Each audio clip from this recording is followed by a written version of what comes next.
So we're matrix lesson number 6 out of 7. So things that you need to know to do this. I don't know how yesterday's homework went. We're starting with today's stuff, but does anybody from yesterday's homework experience or a previous day's experience remember what will happen if you take a matrix times its inverse? Memories of that.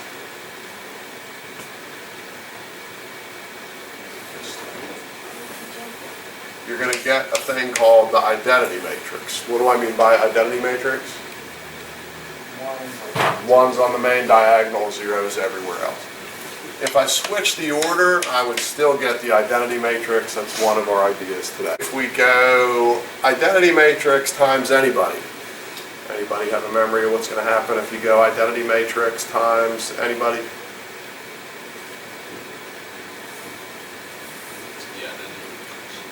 You'll get back the thing itself. So identity matrix times something, it'll be that something. If I switch the order of that, the same thing would happen. The order doesn't matter on those. Generally speaking, do you have a thought on whether if I tinker with the order, will the results always be equal, or is that sometimes not the case? It is sometimes not the case. I agree with that shaking head. But these ideas would have come up on the yesterday homework. They might have come up on a different day homework before that, I'm not sure, but they were definitely on yesterday's. Yesterday we found a bunch of identities, and if you did multiply them by what they started out to be, you should have gotten the identity matrix for a lot of the end of the homework. I had you at the end of the homework taking a matrix times the identity. It should have just made itself a bunch of times. And then I had some stuff where I was tinkering with the order, and it did matter. It doesn't matter for those scenarios, but it does generally matter. But those are ideas yesterday's thing hit on that homework that kind of leads us into the question about ideas. So here's a whole other way to solve systems of equations by multiplying and not by doing any of that, making zeros and ones and swapping rows and multiplying stuff. We have a whole other approach to that. So instead of doing this system the way we've been doing it, I could set up a multiplication problem. So I could call this matrix just A for now. I've got some numbers in there. I'll just give it a name. I'll call this matrix A. That matrix is for the variables. That's what I seek. So I'll just give that a variable E kind of name. I'll call that X. I've got some numbers over there. I'll just give that a name. I'll just call that C for now. One way we could try to solve this system is by multiplying the inverse. So I have a matrix. I could figure out the inverse of this matrix. I could multiply by that. And then we're plugging back into 7th grade idea, whatever you do to one side, you do to the other side. So if I'm going to multiply this side by A inverse, I could multiply that side by A inverse. What's going to happen if I take a matrix times its inverse? I get the identity. What's going to happen if I take the identity times anybody? I get itself. So one way I could solve this system is forget all about all this row swapping and everything we've done to this point. If I want to figure out what the variables are, figure out the inverse of the matrix that I have, and multiply by the 5, 6 solution column. So I'm going to clear a little bit of space right here. What is the inverse of this matrix? We did that yesterday. Who would live here? 4 lives there. -3 lives there. -1 lives here. 1 lives there. On the main diagonal, we just switch the numbers. On the other diagonal, we switch the signs. And then you should check the determinant. What's the determinant of this? Helps if I don't cover it up with my hand.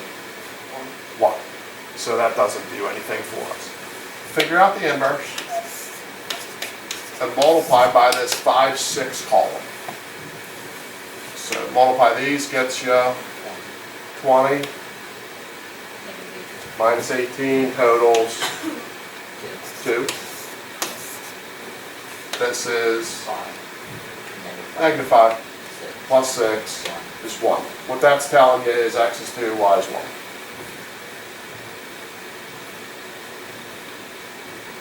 about that. So if I want to solve this system by matrix multiplication, I probably need to turn, we'll need to figure out the inverse.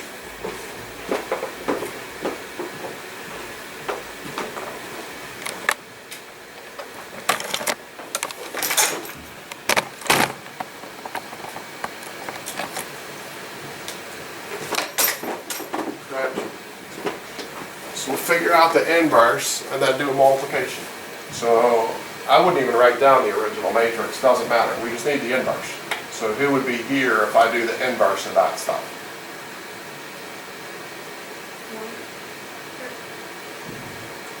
6, because we're going to swap along the main diagonal. Here we go, 1. Here, -5. Here, -1. Think about the determinant. If this were a matrix and we did the determinant would be 1, so we're not worried about that. Who would I multiply by?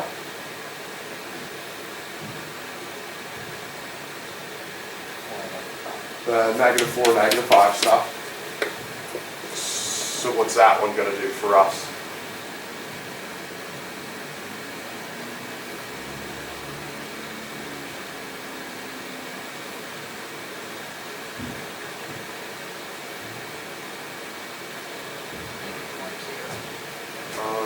Not a -1 in this slot, isn't it?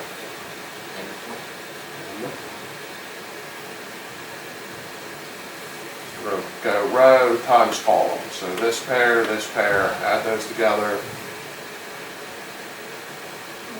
1 is correct. Off the bottom.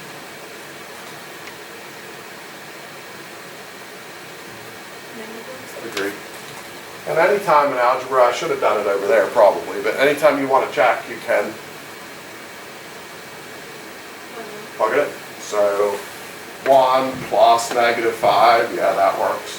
1 plus -6, yeah, that works. 1 -1 is the answer. It's probably the quickest way to solve. Something about that. Let's go one more 2 by 2. So build the inverse. I'd have 7, 2, -3, -2. Multiply that by 711. First slot.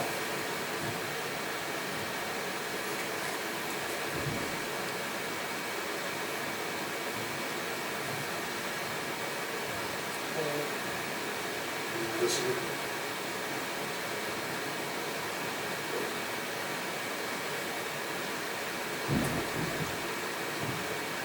different thought, top row. 16, true. Bottom row.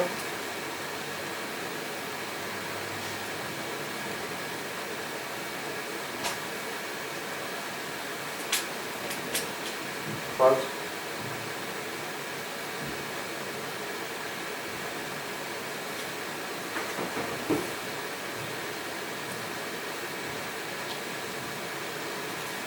Eight is correct.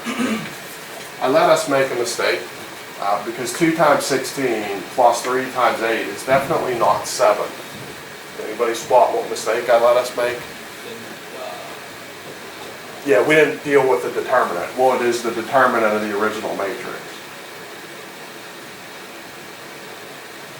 8. So what did that do to our answers yesterday? Multiplied by what? 1/8. So we need to take 1/8 of those answers to 1 is the real answer. 2 times 2 plus 3 times 1 works. 2 times 2 plus 7 times 1, it works. 2, 1 works. Question about 2 by 2 systems, solving with matrix multiplication. 3 by 3 systems to solve with matrix multiplication, it works, but there's sort of a problem with it. Anybody have a thought on why trying to solve a 3 by 3 system by multiplying the inverse is going to be somewhat problematic? given the determinant, it's already like part of the different. That's probably true, yeah. Yesterday, we found one inverse for one 3x3, and it was a process that filled like 2/3 of the blackboard. No, that's an exaggeration. It filled like 2 columns of blackboard. It was a decent sized process. Yesterday, I did one 3x3, and it was kind of a pain. So the bad news is, if you had to find the 3x3 inverse from scratch, it would take you a long time to find the inverse, let alone still have to multiply on top of that. The good news is, both for the notes and the homework, I cut a corner. Anybody have a thought on how an efficient teacher could cut a corner on that process? On the notes, I'm going to use the same matrix I already did yesterday, because I already did the inverse. And on the homework, I'll have you do the same thing. So if you find the inverse on the 3x3 on the homework from yesterday, you already have the thing that you need to do your multiplication today. But yesterday we took this and we figured out the inverse of that matrix was going to be, I'll just steal it off my paper instead of redoing the whole thing. We got a 7, 6, negative 3. We got a 2, 2, negative 1. We got a negative 6, negative 5, 3. And I'll multiply that by that column of numbers. We'll see how it goes. Somebody top row, take it on.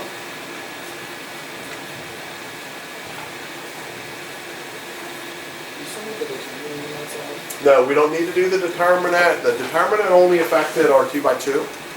The 2x2 we needed for the inverse process to do the determinant in front. This, it just like took care of itself. It is 2. Then if we launch off the middle row,